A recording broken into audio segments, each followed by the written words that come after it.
Oi para você de casa. Nossa planta de hoje não é nativa de nossa região, mas é nativa da América do Sul e do Brasil, nas regiões mais frias, como Rio Grande do Sul, Santa Catarina e Paraná. Ela é conhecida popularmente como espinheira santa e o seu nome científico Maithenus ilicifolia. Existe um outro tipo, uma outra variedade dessa planta, a qual é muito parecida, mas o nome científico é diferente, Maithenus aequalifol. E essa planta, ela tem uma propriedade semelhante à nossa planta de hoje, que é a espinheira santa conhecida por nós. Essa planta, ela é um arbusto, tem mais ou menos 5 metros de altura, pode até chegar a essa altura. Ela tem as suas folhas com um espinho, né, junto a ela.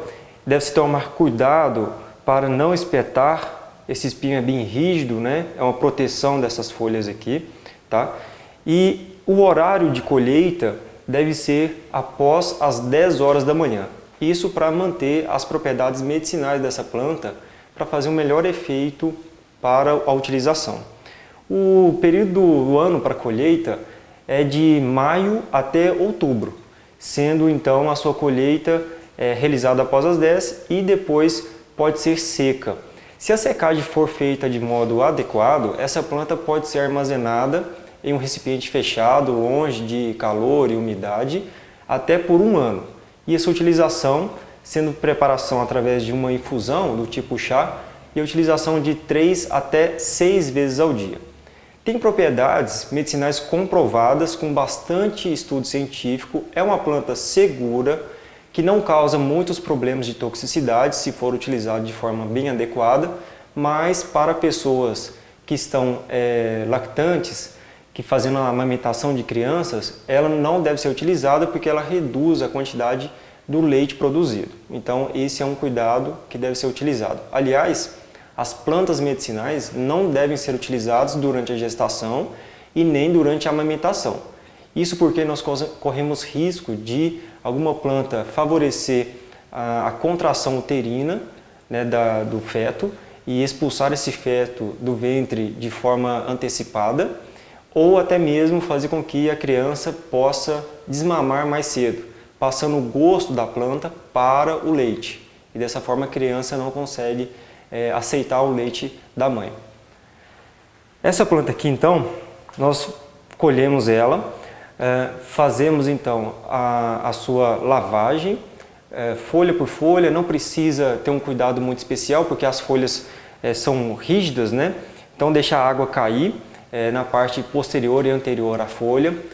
Logo após realizar então a lavagem, nós vamos tirar cada uma das folhas do caule central. Nós só vamos utilizar a folha e não o caule. E a quantidade a ser utilizada, se você comprar ela, né, em alguma loja especializada, é de 4 a 6 gramas, que refere-se a uma colher de café, em 150 ml, que é aproximadamente um copo americano. Caso você tenha essa planta, né, no seu quintal ou algum parente tenha acesso a ela, nós podemos então colher uma certa quantidade, que a gente sempre mede por esse recipiente aqui. Nessa quantidade aqui, ela dá aproximadamente 2 vezes a mais a quantidade que a gente citou anteriormente, que é em torno de 4 a 6 gramas. Então a gente vai utilizar, em vez de 150 ml, nós utilizaremos 300 ml para essa quantidade. Isso porque as folhas são leves e elas não têm um peso muito considerável, então nós devemos reduzir a quantidade de água que a gente já vinha utilizando, então para 300 ml. Após então isso, nós já medimos a quantidade de água aqui no nosso recipiente e nós podemos utilizar então uma panela para fazer o chá. A melhor utilização dessa planta é através da infusão do tipo chá. Lembrando que a panela sempre deve ser de material que não transmita, não passe resíduos para o ambiente. Então, a melhor panela a ser utilizada é do material de inox para ser utilizado.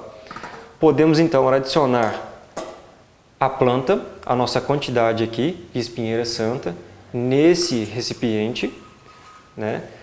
É bom sempre espalhar um pouquinho, pode ser com a mão, se a mão estiver limpa, né? Ou até mesmo com uma colher. Então, após medir a quantidade de água, nós vamos colocar ela para ferver. O que nós utilizamos aqui é um ebulidor ligado à eletricidade. Utilizando o ebulidor, é interessante que se coloque o ebulidor dentro primeiro da água para não queimá-lo e posteriormente na tomada. Ele vai aquecer essa água. Quando essa água aqui começar a borbulhar, é o ponto ideal para que nós possamos então transferir essa água aqui já inicialmente fervida para o recipiente onde nós estamos com a nossa planta, que é a nossa panela de aço inoxidável. Então a nossa água acabou de ebulir. Nós podemos então retirar primeiramente da tomada, né? Nunca tirar primeiro o ebulidor da água sem tirar da tomada ele. Retiramos ele aqui então desse recipiente. Imediatamente nós devemos transferi-lo para a panela onde está a nossa planta. Então aqui está a planta, eu vou adicionar essa água aqui quente. Essa água é quente porque ela vai facilitar para amolecer os tecidos da planta e consequentemente retirar, né, fazer a extração do que é necessário extrair de princípios ativos.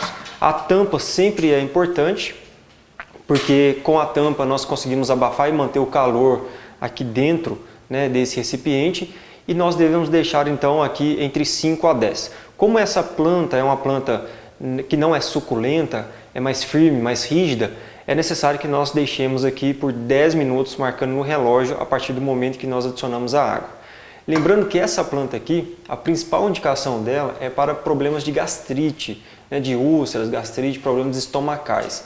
Ela tem um componente muito bom porque ela é analgésica também, então ela vai retirar a dor, né, da gastrite, mas principalmente aquela gastrite de pessoas que têm ansiedade. Ela consegue diminuir, controlar um pouquinho essa ansiedade e consequentemente refletir no estômago. Lembrando que o nosso estômago, o nosso intestino como um todo, ele está muito ligado ao sistema nervoso central, ao cérebro. Então muitos fatores de ansiedade, nervosismo, podem gerar problemas no nosso trato gastrointestinal, que é o nosso intestino, o nosso estômago.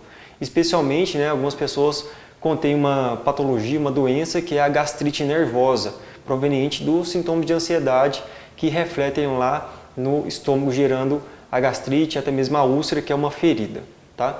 Então nós vamos aguardar agora e voltaremos.